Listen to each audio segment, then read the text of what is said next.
Hello and welcome to your newspaper review on Idea Television. I am Jacob Stebora and this is your newspaper review.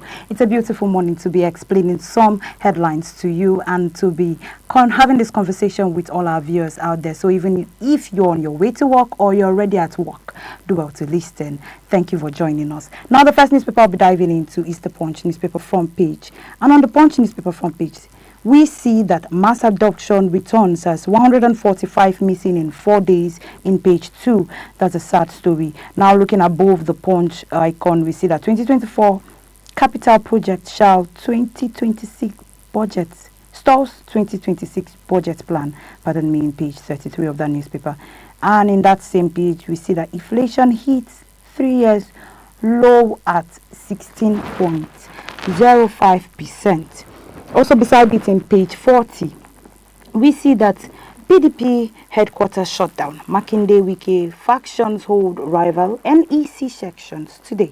And if we look beneath it, beside the Punch icon, we see that Obasanjo Fayosin reignites old enmity trade insults in page 39. Now looking beneath that particular big headline and beneath the picture of Tinubu calling for corruption-free judiciary at Judge Conference in page 28, we see that there is President Bola Ahmed Tinubu at the 2025 All Nigerian Judges Conference for Superior Courts in Abuja on Monday, the photo at the State House. Now we also see on another headline that federal government receives Benin bronze reiterated from US. Now we see also in page 4 and 5 of that particular newspaper the tension as Lagos streets urges stab Air Force officer. And beside that particular headline, we see that Lagos bond subscription hits 310 billion naira on that particular front page. Now diving into some of the headlines, we see that Nigeria is facing a fresh wave of mass kidnapping with at least 145 people abducted within 4 days across Kebbi, Niger and Zamfara states. One of the major attacks happened at a girls' secondary school in Kebbi, where 25 students were taken and a staff member was killed. Other communities in the north were also attacked, leaving several people dead and many others kidnapped. As the country approached 2027 election, politicians, security agencies and civil society groups are expressing concern about raising insecurity, while the government says they are deploying more security forces and working with regional partners to rescue victims and stop attack.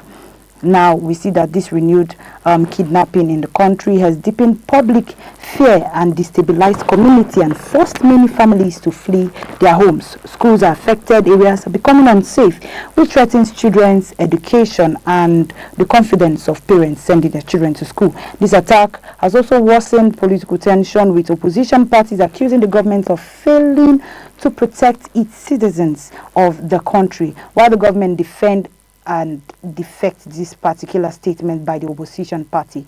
This constant back and forth has turned the insecurity into political tool rather than a united national fight. On the positive side, the attack has pushed security agencies to strengthen their coordination and force the government to acknowledge the gaps of insecurity that has been going on in the country, Nigeria. Now looking into another headline, we see that the federal government has still not sent 2026 budgets to the National Assembly, even though the year is almost over.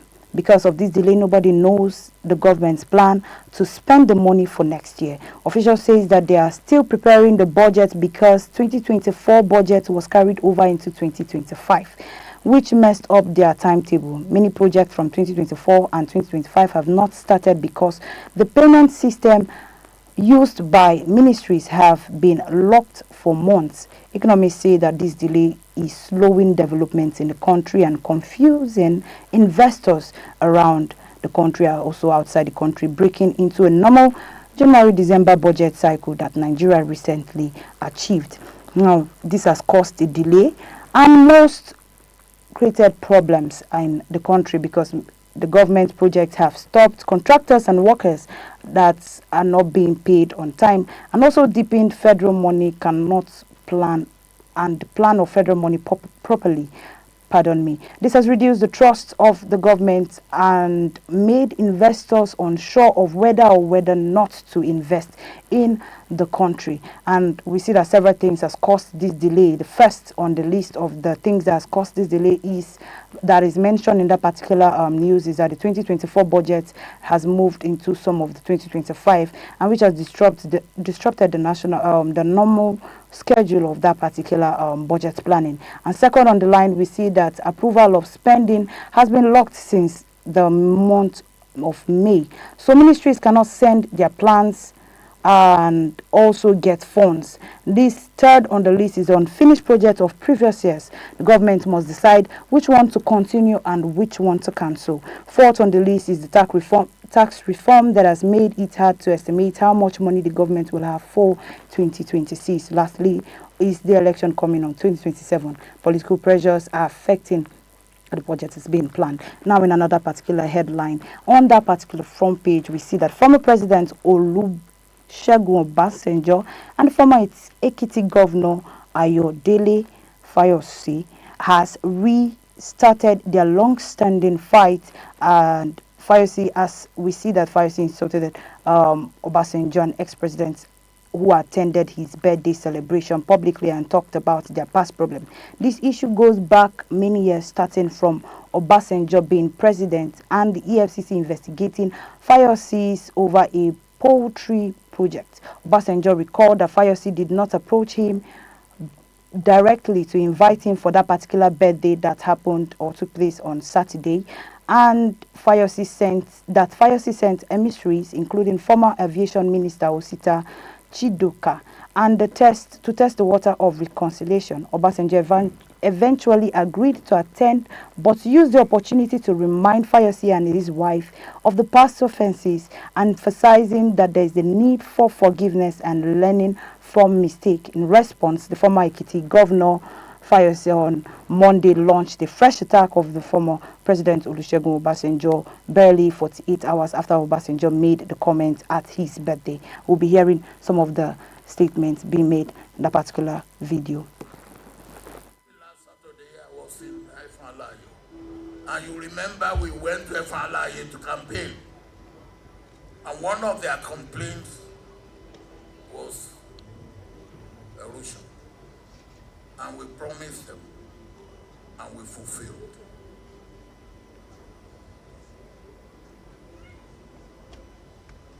Ayo, there's a difference between being courageous, being bold. Yes. Statements like, I told your wife, Madam, you and your husband are not Omoluabi. That's meaning in Yoruba that somebody of not good character or integrity or well-bred. And this particular statement from Obasanjo has caused really or sparked attention between him and Fayose, and so many people are asking if this is or a cause or a reason from the past fight or issue that they've been having before now, or the political issue that they've been facing before now. People has tied the cause to conflicts of the long history of political disagreement and personal bitterness.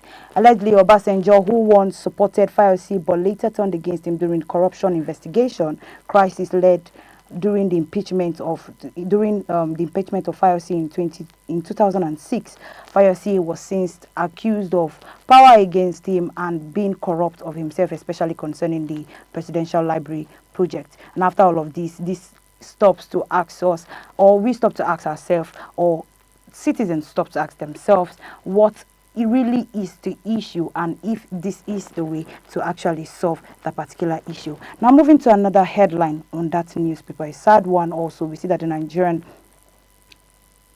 congratulatory one. We see that the Nigerian government has received an important Benin bronze artifact, a bronze that has been held or was stolen by the British soldiers during the 1897 invasion allegedly of the Benin Kingdom. These items were returned from the Museum of Fine Arts in Boston, USA. The Minister of Art and Culture, Hamatu Masawa, said the return is a historic movement and promised that more stolen artifacts around the world will be brought back home. Representatives of the Oba of Benin and other officials presented this during a symbolic handover, and this main course was dated back to 1897 when the British forces invaded Benin Kingdom and looted thousands of artifacts, including famous Benin bronze.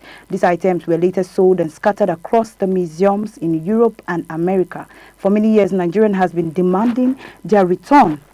But recently, the government has increased the diplomatic efforts, signing agreements with countries like the United States and other countries to help recover these particular stolen artifacts around the world. The push, along with growing global awareness about colonial injustice, has led the recent return of two bronze back to Nigeria. Like I said, this is a congratulatory one to see that history is returning back home and historical artifacts that represent our image outside are returning back to the homeland where they belong. In another headline, we see that the people of Oremeji area, Shasha, Lagos, become scared after the fight broke out between a Nigerian Air Force officer who was not wearing his uniform, some boys who were playing football.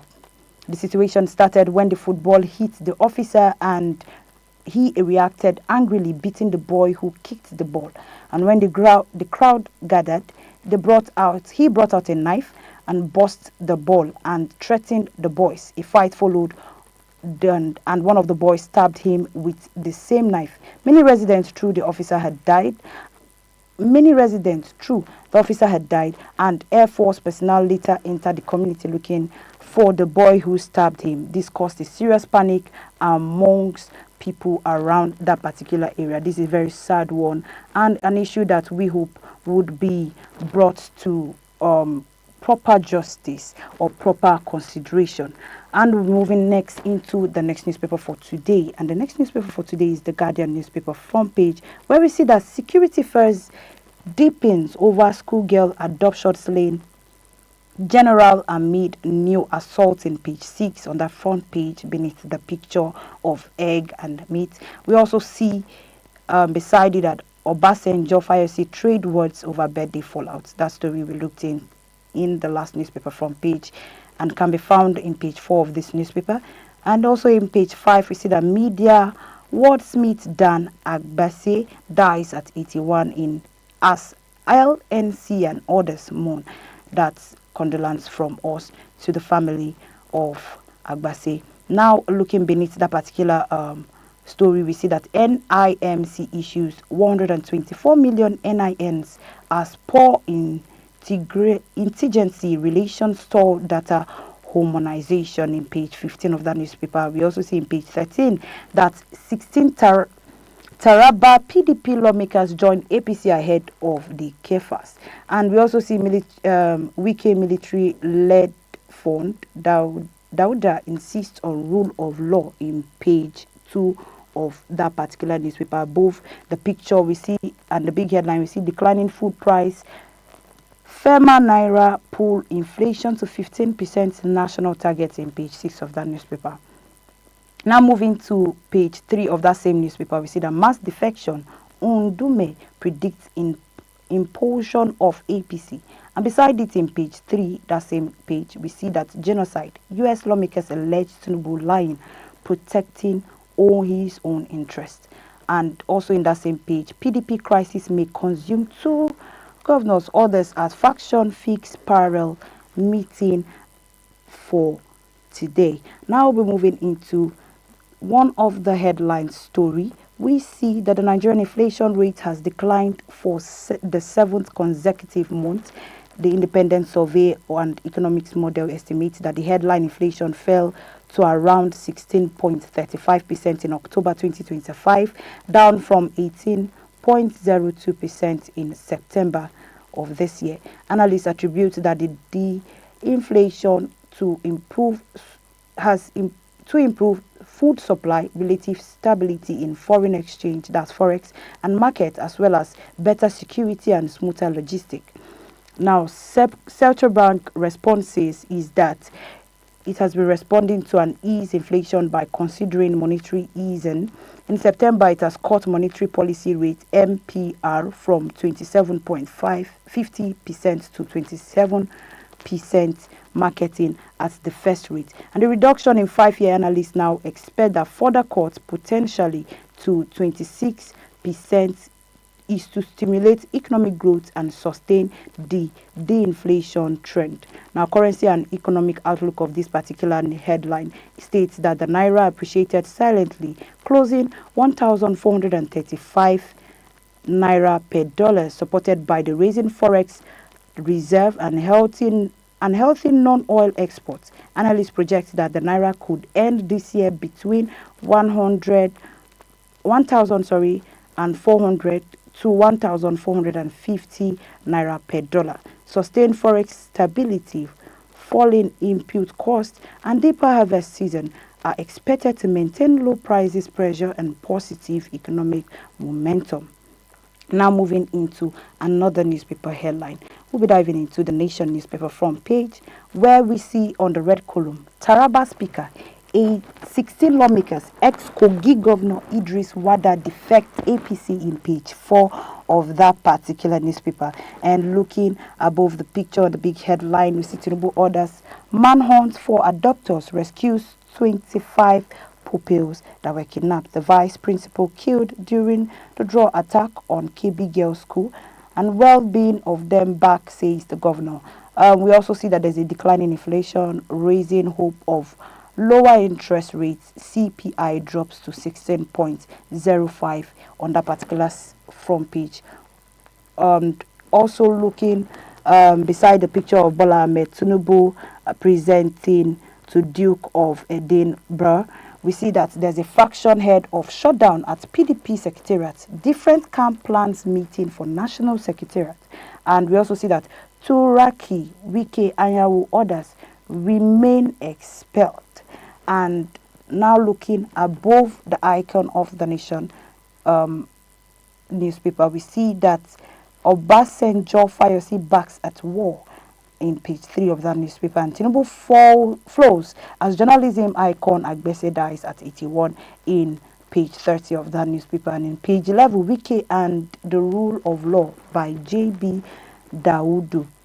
And also in page 3, President salutes Oyibamiji at 60 in that particular newspaper. Now moving into one of the headlines, we see that yesterday, the President Bola Ahmed Tinubu ordered Nigerian Security and Intelligence Agency to rescue 25 female students who were kidnapped from Government Girl Comprehensive Senior School GGCSSS in Mega, KB State. Gunmen attacked the school early Sunday, killing the Vice Principal Malami Hassan Makuku, who bravely tried to protect his students. The abduction had deeply shocked the local community, and security forces are now actively searching for the attackers. The government is working on the regional and international partnership to secure borders and strengthen intelligence, as well as to ensure the safe return of these girls. Leaders including KB State Governor and former political figure who have condemned the attack has called for a stronger security measure to prevent such situations like this. Now, the impact of this attack has caused a widespread fear and grief in the community, as residents mourn the loss of a respected teacher and worrying for the safety of their children. It highlighted the present security challenge in the north part of Nigeria, where the armed groups frequently targeted schools for abduction. While the government's response directly rescue operations and stronger border control, as well as regional cooperation, aims to reassure the citizens that there is a way to solve the issue for future attack. It also underscores the ongoing weakness in Nigerian security system, and these root cause include a presence of armed gang, gaps in intelligence and law enforcement, as well as a broader border, that allows criminals network to operate across Nigeria, and hoping that this particular situation will be brought to the table and properly tackled in order to prevent future situations like this from happening, especially in the northern part of Nigeria and also in the whole of Nigeria at large. Now we're going on a short break, and when we come back, we'll be diving into other newspaper headlines as well as our tech news. Do not go anywhere. Stay with us. Number 11, blockchain beyond finance.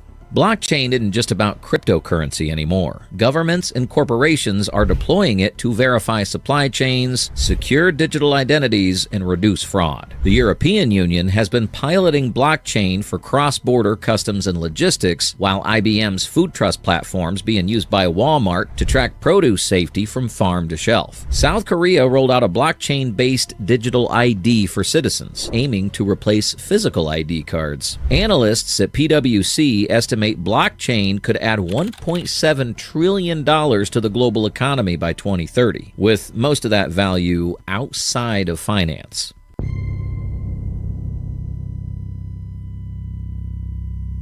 Number 12, autonomous drone. Welcome back. If you're just joining us, this is your newspaper review on Idea Television. We were reviewing some newspaper front page headlines, and now we'll be diving into other newspaper front page. And the first on the list is the Vanguard newspaper, where we see that Akpabio Mark Shehu, others known as media icon Dan Agbese, dies at the age of 81 in page 7 of that particular newspaper. We also see that there's a food inflation still rising, but at a slower pace in page 19. And beneath the particular headline, we see that Tinubu to judiciary, justice never be for sale in page 90, in page 9 of that newspaper. And in page 8 of that newspaper, we see that Pope warns against escalating violence and persecuting against Christians in Nigeria. Beneath it, we also see that Nicki Minaj to address UN on alleged persecution of Christians in Nigeria. And beneath the icon of the Vanguard newspaper, we see the big headline that how bandit kidnapped 25 students in KB schoolgirl secondary schoolgirl school in page 5 of that particular newspaper. We also hear that they killed the vice president in that deadly attack, and also police has confirmed that the KB school invasion was being made by some people, and they are putting their hands on deck in order to curb that issue and also return or see the return of those 25 students who were kidnapped. Adoption barbaric condemnable. KB governor comes out to stay, as well as Tinubu orders a rescue of these particular students. Now looking beneath the picture of the Duke of Edinburgh visiting Tinubu, we see that PDP tension as faction battles for Wadata Secretariat in page 26 of that particular newspaper. Looking in page 13, beneath that PDP tension, we see that Taraba Speaker 15 PDP assembly members defect to APC in page 13 of that newspaper. And in page 8 of the newspaper, we see that tension in Enugu community as Governor Umba Kingsmen protest alleged military invasion. Beside it, we also see that Eric Chile accuses Congo Democratic Republic of using voodoo in page 30 of that newspaper.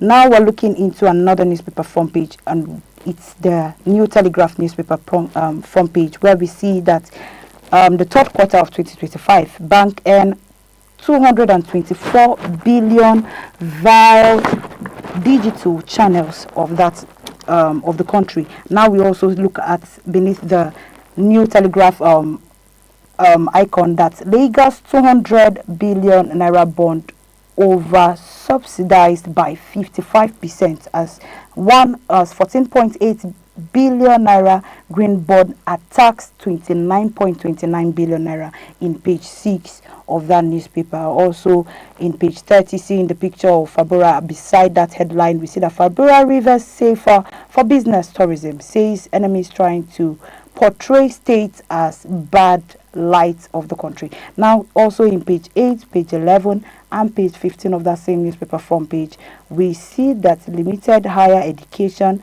admission space confound Nigerian youths. Unical lecturers jailed 5 years for several harassment. Now we also see in page 29 of that newspaper that Dan Agbese, veterinary journalist, New Watch co-founder, dies at the age of 81.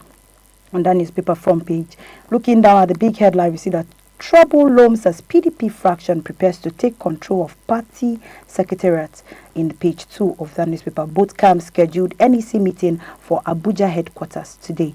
Now also looking at the headline beside the Duke of Edinburgh and President Bola Ahmed Tinubu, we see that there's a compromised judiciary threatening democracy. Tinubu tells the judges of Nigeria in page 2 and page 4 and says the Nigerian aviation must be valuable but unexploited. We also see beneath that headline that federal government opens application portal of 50 million naira student ventures capital grant, and also begging federal government to avoid another strike. ASU tells Nigeria that they are coming in terms with the government. Now we also see beneath that picture that insecurity, ISWAP fighters kill army general captured in Borno in page 5, page 7, page 9 and page 29 of that newspaper. As bandits attack KB school, shoot principal, kills VP, adopts 25 females. I also see that we will rescue the schoolgirls. Federal government comes out to say as Abba Atiku Maluwata condemns the attack, and we have been messing around with insecurity for too long. Shehu comes out to make that particular claim. And beside that headline, we see that there's a birthday fallout. Your comment, irresponsible, fiery blast of the former president Olusegun Obasanjo in page 2, and asks that the former president will return his money. Your money was sent back through people in that same bag unopened by me. Obasanjo comes out to respond to Fayose.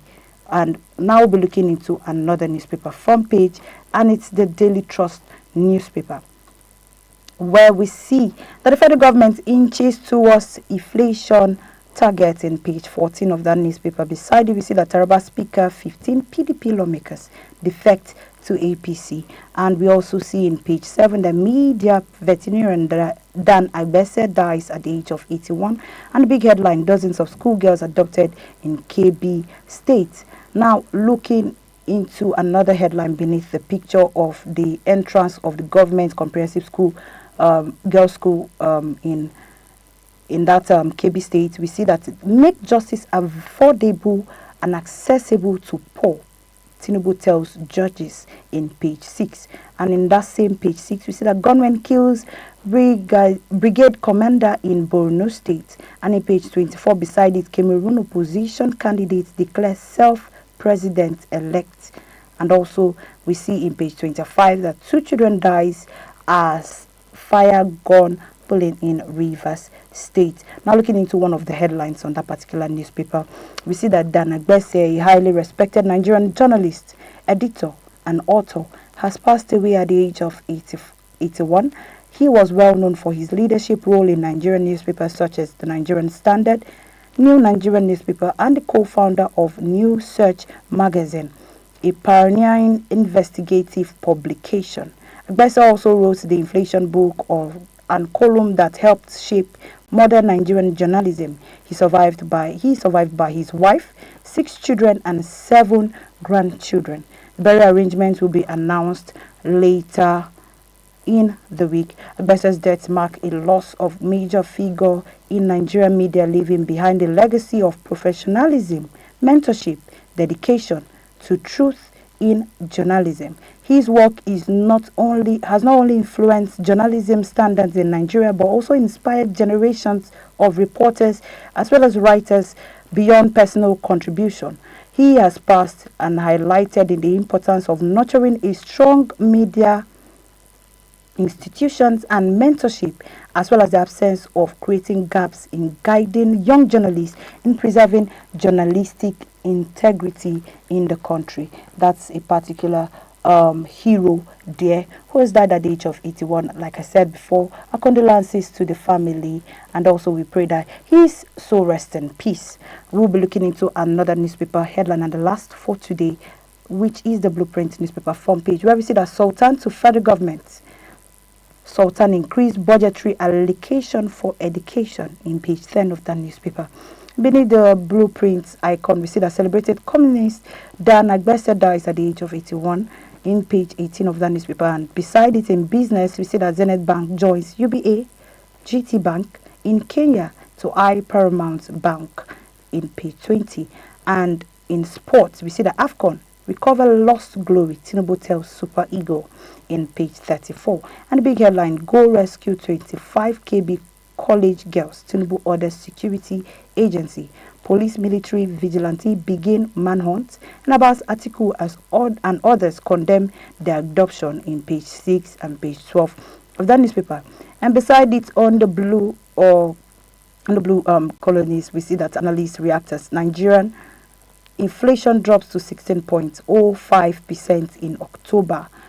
And also with the picture beside the picture, we see that from the right, Bola Ahmed Tinubu and also the Chief Justice of Nigerian, Eku, Deputy Speaker also of the House of Representatives was there, Benjamin. And we also see that the FCT Minister, Nsom Wike, during the 2025 All Nigerian Judges Conference at the Supreme Court in Abuja, monetary reform. That's the picture and the people who were represented in that particular picture in that front page. We also see beneath that picture that justice must never be for sale. Digital transparency, judiciary a necessity. Tinubu comes out to tell the judiciary in Nigeria and says we will support the effort of preserving judicial integrity in the country. Also beneath that headline, we see that after the birthday of Fayose, knocks Obasanjo and thank you message in page 6 of that newspaper. In that same page, we see that Imo Abia tea tenders confirmed drops to the price of food items in the country. We also see in page 19 that Dangote Cement tops Nigerian tax compliance chart again. And beneath it on the green column, we see that we decongested correctional centers by 5% and saved federal government 1 billion naira. Ministers has come out to say in page 11 of that particular newspaper front page. Now we've come to the end of that newspaper front page, and now we're diving into our tech news for today. And our tech news for today, we see that the Nigerian Communication Commission (NCC) has urged parents and guardians to monitor and manage engagement of their children online, as the uncontrolled exposure to cyberspace is found with a lot of negativity to children's well-being. Contributing during the recent First Web Rangers Nigerian Summit in Abuja, a Google initiative that focuses on developing digital literacy and equipping telecom consumers with the knowledge they require for their online safety. Professor Umar Dambata, the executive vice chairman of NCC, said that it is imperative to know what our children are doing on the cyberspace. According to the press statement signed by Ruben, we see the director of the public affairs at NCC. He said the telecom regulator is aware of the responsibilities entrusted on it and ensuring safety in the digital ecosystem, which informed its establishment of NCC Computer Security Incident Response Team CSIRT that was inaugurated in 2021. He explained that the CSIRT responds to computer security incidents as also to regain control and minimize damage, providing or assisting with effective incident response and recovery, and inhibiting computer security incidents such as malware, virus, and online child threats. In that particular story, we've seen so many ways to cope this particular issue when it comes to our children being exposed on our social media platform. And one of the ways that Australian government brought was that they were going to put an age restriction. I pray that this age restriction will be able to strive in Africa, because a lot has been happening to the Nigerian or the African teenagers and children on the cyberspace, and we hope to protect them from some of the cyber attacks as well as some of the threats and viruses that affects the well-being of our children. Now we've come to the end of our newspaper review for today, but before I close the curtain, I urge you to follow us on all our social media platforms and also join the conversation by commenting as well as subscribing to our YouTube channel in order to see all or see pop-up notification coming up whenever programs like this come up on the station. And do well to stay glued to your screen, because we're bringing you more innovative program. After now, the Idea Morning Digest will be coming, and like I would always say, it is very important that you stay safe and stay informed always. Thank you for watching.